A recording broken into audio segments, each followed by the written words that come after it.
बघा, खेडे विकास निधी आता आहे आज 18 मार्च, हा अतिशय महत्त्वाचा मुद्दा आहे, यात दुमतच नाही आहे. कारण जेव्हा नाशिकच्या कुंभमेळ्यासाठी एवढा सगळा निधी उपलब्ध होतोय आणि सगळीकडे विकास होणार आहे, तर निश्चितपणे ज्या ज्या प्रभागामध्ये खेड्यांचा समावेश आहे त्यांना देखील असं प्रश्न विचारले जातात नागरिकांकडनं की आमचा विकास कधी होणार, अख्ख्या नाशिकचा विकास आहे कुंभमेळ्याच्या धर्तीवरती, तर आमच्याकडे कधी कोण लक्ष देणार.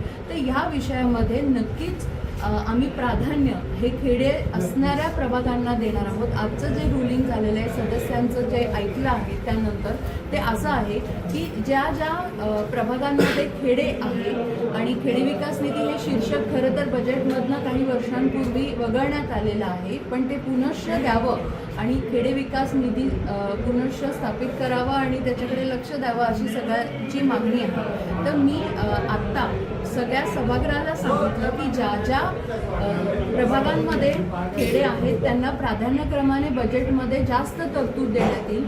त्याचबरोबर हे जे खेडे असणारे प्रभाग आहेत त्यांच्यासाठी खेडे विकास निधी जो आहे तो शासनाकडे पाठपुरावा करून सन्माननीय मुख्यमंत्री व आपले उपमुख्यमंत्री शिंदे साहेब यांच्याकडे जाऊन आम्ही महानगरपालिकेची म्हणून स्पेशल तरतूद वेळ पडली तर सेंटरला खट्टर साहेबांकडे देखील याची मागणी करून त्याचा पाठपुरावा करून अशा प्रकारचं रुलिंग देण्यात आलेलं आहे. कुंभमेळ्याच्या दृष्टीने जे सर्वेअर सल्लागार होते त्यांनी एक डॉक्युमेंट ठेवलं होतं साधारणपणे 20 कोटी रुपयांचं. त्या संदर्भात आपण 77 आणि 78 असे दोन्ही विषय आपण व्यासपीठावर नेले. काय नेमकी त्याची कारण आहे?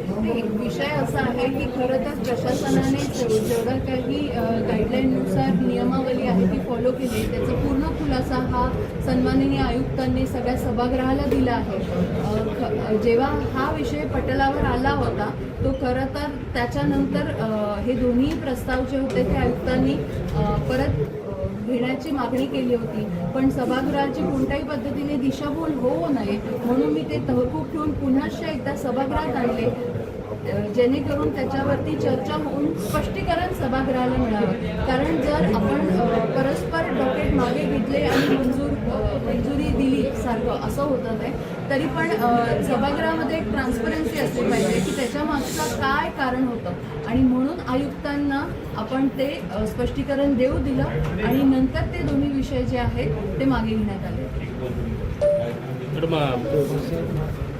हेमलता पाटीलांनी एक मुद्दा उपस्थित केला कुत्र्याच्या निर्वचनासंदर्भात. अधिकाऱ्यांकडून उत्तर मिळाल्यानंतर त्या संदर्भात आपली नेमकी काय भूमिका आहे सभागृहाची? खरं तर अधिकाऱ्यांना याच्यावरती स्पष्टीकरण देण्यात सांगितलेलं आहे.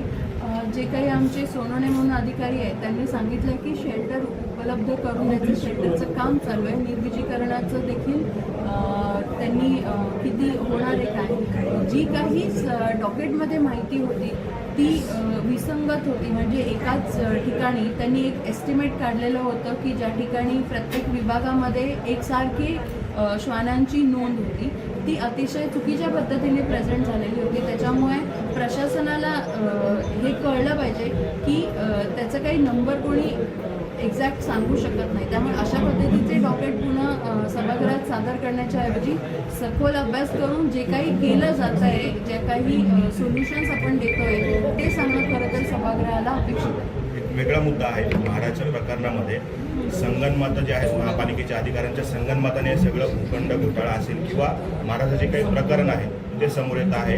अनेक अधिकारी कधी कधी नॉट रिचेबल असतात.